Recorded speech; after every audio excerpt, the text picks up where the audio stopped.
I would like to start with you joining FTII, since your father was working in films, he was a scriptwriter, you were in Bombay, and you were already working in advertising long. So you could have immediately, if you wanted to shift to filmmaking, you could have done directly also, but you decided to go to film school, FTII, and in why that, and then how FTII has shaped your career as a filmmaker. Okay. And the thought process. As a child, I remember loving films and going to see films in all kinds, in every theatre available possible. It was a birthday present that my father gave me on my 14th birthday, and I suddenly started seeing film classics, and the birthday present was one film classic every month for 12 months. And that changed my attitude towards cinema. And I realized that there's another kind of cinema that's available across the world that is not easily available to people like me. And I knew I had a kind of a questioning mind and the kind of my thought processes at that particular point of time. How do you translate that into visual form? Then I felt the need then not to go directly into the film industry because I would have had access to it thanks to my father and friends, etc. I decided to go through the formal school, through a formal school. In other words, immerse myself in the filmmaking process for 3 years, completely there with nothing else in mind. But what I saw actually students in the 3 years' time find themselves. How the entire film school thing in India is changing in that way. It doesn't matter whether a circumstance changes, both political and economic circumstance around changes. I believe, how does the space keep its integrity with changing times? And that is very difficult to keep. And I'm not suggesting that you remain frozen in time so to maintain your integrity. That's stupid. I'm saying you're not frozen, but how do you become dynamic in changing times? Because that's the raison d'etre originally for the institute. That is a continuous battle. And that will never change. And from what I gather now, is the moment you have the idea outside of the FTI gate, a Kargil memorial, a set of the cellular jail in campus, what does it do? Philosophically speaking, because the attempt is to bring in the idea of a nation and the idea of nationhood and the idea of patriotism. These are reminders to let you know about a nation outside, beyond cinema. All right, I understand the reason behind it, but there's a philosophical input that's gone into it. I question that primarily because I really believe that all acts of creation should be independent of. What you do individually and personally is left to you, but collectively it should be open. Even in Nazi Germany, the project eventually did not succeed. How many times will you tell a lie and it will become a truth? If ever a research was done on the people over time that started believing in the principles of Nazism in Germany, I think one would have been shocked at the results as to the amount of people who subscribe to that point of view. Over time, it takes time. People never get what they like, but they get to like what they get. Having said that, when you have these symbols of macho-ness and nationhood and patriotism shoved into people's spaces, it's not the people who are entering that space. It is the people who are in control of that space that I'm worried about. What will they do? Because this is the mindset. But the people who are doing it do not think it's laughable. They're taking it very seriously. Political ideology that imposes its wishes. Any. Left, right, or center, doesn't matter to me. If it imposes itself, it has to be opposed. That is, to me, is a fundamental and a given. And I stand by these principles. And therefore, all spaces of academia and those places become very sacred to me. And they should be left. चमन में इख्तिलात रंगबू से बात बनती है हम यहाँ हैं तो क्या हम हैं तुम ही तुम हो तो क्या तुम हो. Yeah, it's got to be colors and fragrances, and that's what it's all about. Yeah, मैं खुद नहीं जानता हूँ. But it's poetry. That's us. And when you destroy that, something's going to happen. There are new admirers of yours now about your writing, not, cinema, of course, but now about your writing. What have you been writing? I've written 3 books. One is called Ammi, A Letter to a Democratic Mother, which is a kind of rambling discourse on life and journeys and things. And it's a mix of forms and styles. Again, it's an attack on the novel as a structure. And even in terms of narratives, I've used the linear, the narrative, the soliloquy, the interior monologue, politics, history, essays, diatribes, mixed them all into a form. And then I wrote a book called The Monk, the Moa, and Moses Ben Jaloon. It's a discourse on the transference of ideas and knowledge from the Eastern civilization into the making of the West, specifically from the 6th century onwards to the 14th century AD. Also simultaneously, I mixed in a narrative of 4 students from Berkeley University, an Indian, a South African, an American, a Moroccan, and I mixed them into that their stories of discovery on this journey. When Europe had its so-called dark ages, there was no darkness in Asia. And a lot of things on mathematics, physics, chemistry, astronomy, music, literature, poetry moved from the east to the west, and the translating centers were Baghdad, Damascus through the Crusades, and in Spain and in Palermo and Sicily. These are the translating centers where they translated these texts, Hebrew, Greek and Latin, the translations that occurred, and went into Europe. You can start with Bologna, which is supposed to be the oldest university in Europe, in Italy. Just go to the universities and go to their libraries, just check medieval history, and you see the source. And 99% is Arabic and Persian. But where's the material from? It's India, China, the Greeks, Egyptians, their civilizations and their translations. And any subject under the sun that you want to talk about, it's all there.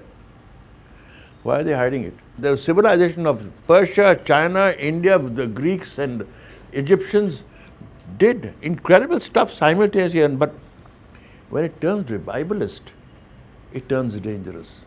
And we are stuck with this ignorance, and at what cost? And the third book? My take on the world today. So it's called Memory in the Age of Amnesia. It's a snapshot thing of our scoundrel times. The battle of man against power is a battle between memory and forgetting. You keep forgetting and they'll keep coming back at you and with more force. They do not want you to, thou shalt not think. I was listening to one of your interview where you were talking about Amni, and you said that the festival people didn't know which category your book belongs to. And I think it won some awards also. And they were they didn't. They didn't know where to put this, because they have these little slots: fiction, non-fiction.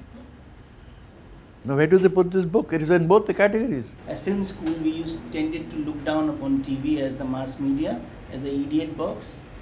But what you guys did in the 80s with TV was really very, very interesting.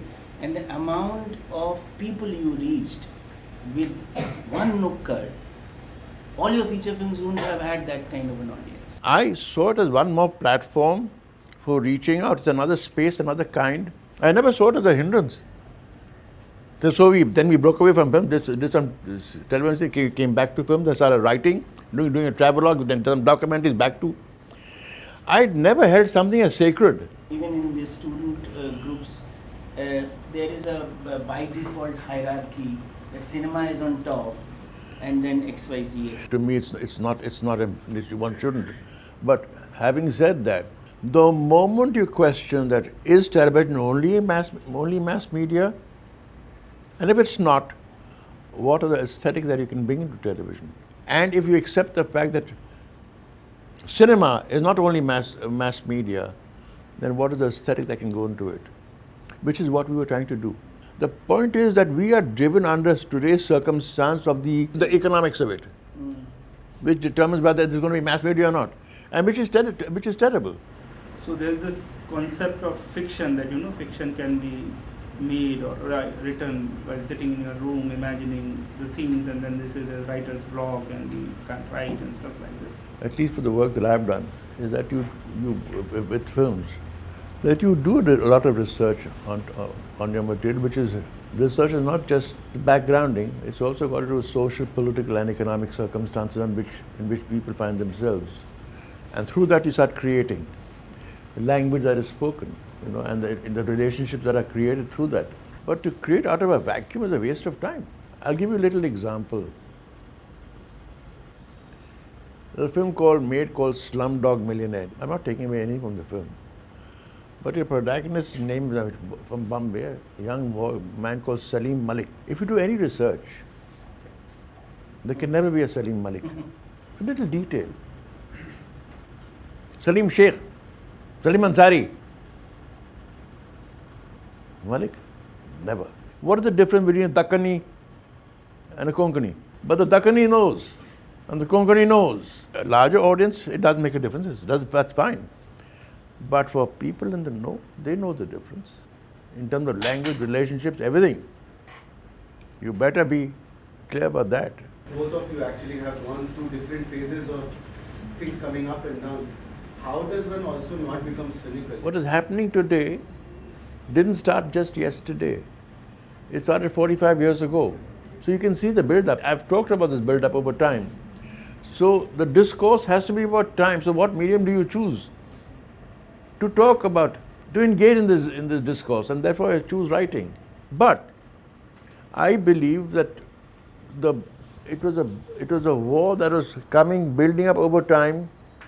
It's taken a shape and a form now, very grotesquely there in your face, and it is going to continue for some more time because it has incredible power and, most importantly, public acceptance. If you stand by the idea of people's will, those can be a manufactured people's will.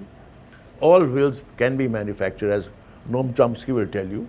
If I start determining and taking a moral stroke political stance about events that have occurred in Kashmir now, I'm automatically predetermining the steps I will take to counter it. But I really am the outsider. Without changing my position about the rights and wrongs of this ordinance, to me it's a diktat that's occurred. But can I take a political stance about it? I'm not so sure. As filmmakers or artists, we read the news these days and we see what's going around. A depressing thought, arrives in the mind that why work for the future that doesn't exist? Extreme cynicism. Right now, I believe that there is no future, but I would like to have one. And then what is that future that I want to fight for? When you have people in power with no sense of history or intelligence, you're going to end up like that. How do you confront this reality? And not just here, it's across the world. Stand and to resonate and to create and to smile and to dissent and to say no. Even in German, what happened, it was also more or less a democratic. Nazi was most popular party and then it turns to be dictatorship. And same with in the Italy it happened. So then the whole idea of democracy and being a more civilized goes to a toss. Democracy has got nothing to do with being civilized. But it's a term we use. I always feel that democracy has to be constantly reinvented. Otherwise, you'll fall into majoritarianism if it means just sheer numbers. So what happens to the people who dissented, who disagree? What do you do with that dissenting position? Do you squash it? Or allow that also the right to question a lot of other things in the process of it? I wish I could read excerpts from my book. Is it because this is a messed up world that needs to be decoded? Is it because I am messed up, because we live in a messed up world that has a messed up economic and political system that cannot guarantee most of the people on the planet any assurance of a job, decent education, affordable health care, and the shelter of a home? A system that cannot in fact guarantee anything. This era of uncertainty has been exacerbated with the engineering of horrific wars that have left hundreds of thousands of people dead and created millions of refugees. In this game of hysterical war, the word democracy has been completely devalued. The battle that lies ahead is in giving it meaning once again. Does all of this sound terribly political? It is. This is the truth. What were the battles about? A better world, wasn't it? So what's new? Sometimes I wish we had no boundaries between nations so that words like national interest, patriotism, territorial integrity and strategic assets would no longer be used to manipulate opinion. Bludgeon dissent into submission, treat dialogue as a weakness, and most importantly, camouflage more sinister and insidious agendas. When the American Declaration of Independence proclaimed that all men are equal, did it include the thousands upon thousands of slaves coming to the land and also the slaves? Who was equal and who was not? I even wonder about the men and women who wrote the Constitution of India. Did they demand too much of the ordinary citizens of our country? Were we worthy of those lofty ideals that they envisaged? Questions, sir. No questions. And no idea what's right, what's wrong, who the hell knows? Cinema is, of course, ideology and point of view, but it's also a lot of craft and Absolute and structures. I think that people don't discuss structure. I can edit Salim Nangra by 30 minutes. While I was doing it, it had a structure and a form and a shape. And I felt that if you take one thing out, the entire edifice gets shaky. It's like a building. So you start taking a brick here and a wall, then it'll come down on this, you know. between writing a film or writing a serial, making it, the production part, Writing, or making. editing it, the post-production, which part is you enjoy most? I think the writing part I liked very much. And I think the editing, actual making of it was a part in between. But the reason why I say this is because you have an idea in your head, and you flesh it out, you structure it on paper, and you actually put it up on a board. You see that the whole structure, whether it stands or not, it's there in front of you on a chart. Then you film it, which is a process in between. The editing is the pleasure primarily because what you envisage in your head, is it taking shape and form at the editing table? So I think it's the writing and the editing that gave me a lot of pleasure. Perhaps the filming had to be done because that's the in-between stage. Were you an easy director to work with for editors and cinematographers? No, I wasn't easy. I'll tell you why, because I didn't give the editor many choices in terms of editing. You sat with him or her? No, it isn't that. I didn't give alternatives, by and large. What I wanted, I knew what I wanted. And so therefore there might be one or two takes of this, but it's the same take. But Nukkad was multi-camera.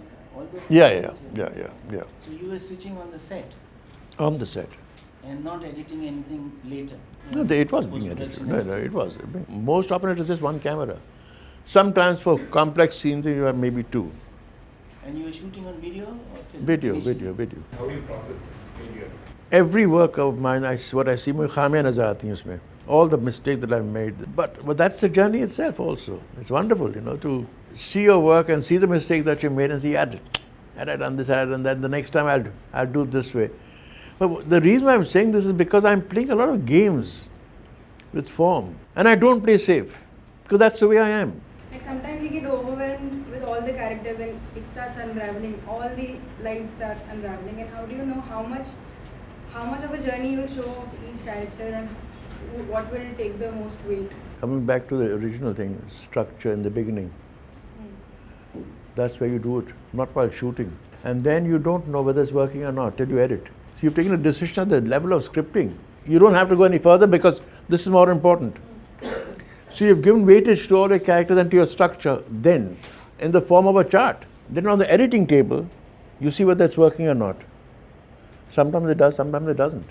That you wish you had given a little more emphasis here, a little more, something, a little less here. This is the nicest part. How do you see this aesthetic of voice that has developed in the dub film versus the sing-song film, the live sound film, which other people follow? You take, for example, what I just said as an answer to her question. You see from the camera point of view and the sound point of view, you see something. Ask her to dub it. It's gone. What happened in the process? I answered the question in a certain kind of way. It had its immediacy, and there was contact. I was looking at her and talking to her, and there was now it was there. It's there in that soundtrack. She's not there, and you're dubbing. How do you get that? It's damn tough. So very often, what you shot on camera with it, and you're going to be dubbing, you say, "Yeah, I wish I'd never dubbed this scene because bloody hell, it was so good. It was so good. Unfortunately, a little glitch here, a little glitch is there." And since we're all seeking some kind of bloody perfection, but then the equipment that was required then was not available, and you didn't have the resources to get that equipment to be able to do it. You had no choice but to dub. Most of the film which we follow and we learn filmmaking from, but suddenly the entire perspective goes in terms of voice. And most of the time the voice is in close-up. Whereas the shots are going on. Of course the mix and other things they manipulate, and the sound design, like the beginning of Arvind Desai, that entire on the bass, it's almost like Jan Gan Man Yeah. tune, and that comes back in the end again. And Dan that dan transition, dan da da dan da da dan da da da di da da da da da dum. yes. It's sonorous. Da da da da da da di da da da da da di da da da da da dum. There's a trick question I want to ask all of you all. All of you all have heard of this Nusrat Fateh Ali, the singer. And you know he's been used in films by Martin Scorsese and Oliver Stone and Tarantino and gang, etc. You know that, no? Yeah. Who was the first person to use him? Must be Saeed Mirza. But where?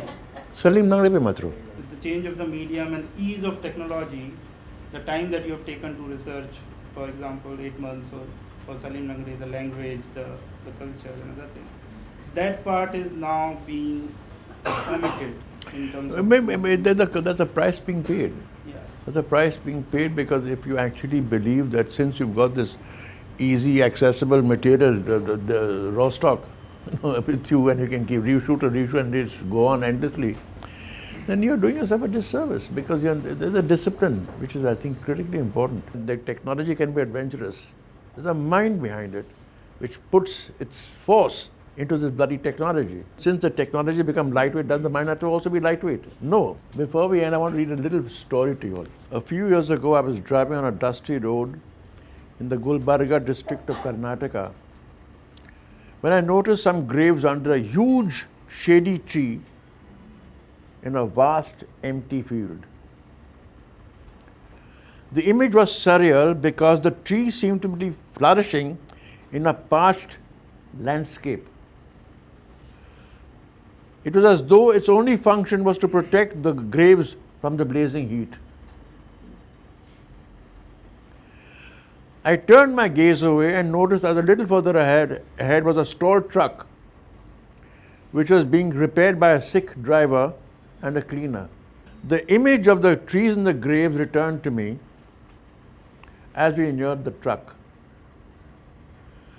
I asked my chauffeur come man Friday, Ayub, to stop the car and reverse. My wife Jennifer, sitting next to in the back seat, was surprised. Why are you reversing? She asked. Those graves look so incredibly lonely, so I'm going to pay them a visit. 3 of us walked up to the graves in this parched landscape, and there's one tree there. I looked at the graves solemnly for a while and then, who were the people buried here? The graves did not look very ancient. Were they members of a family? Who did this empty and dusty field belong to? Were they the descendants of the people in the graves? As these thoughts crossed my mind, I noticed that the truck driver and cleaner had also joined us. We stood for some moments longer, and as Jennifer, Ayub and I turned to leave, the sick driver pointed to the graves and asked, "Are these people your relatives?" I smiled and shook my head. No. The cleaner looked confused. "Why did you stop here, sir?" "I don't know. The grave looks so lonely, so I decided to pay my respects to the dead. I don't know what else to say." The driver smiled. "You did the right thing. We didn't know what you were doing, so we joined you too." I smiled too. The driver added, "When you do the things like this, you feel peace in your heart."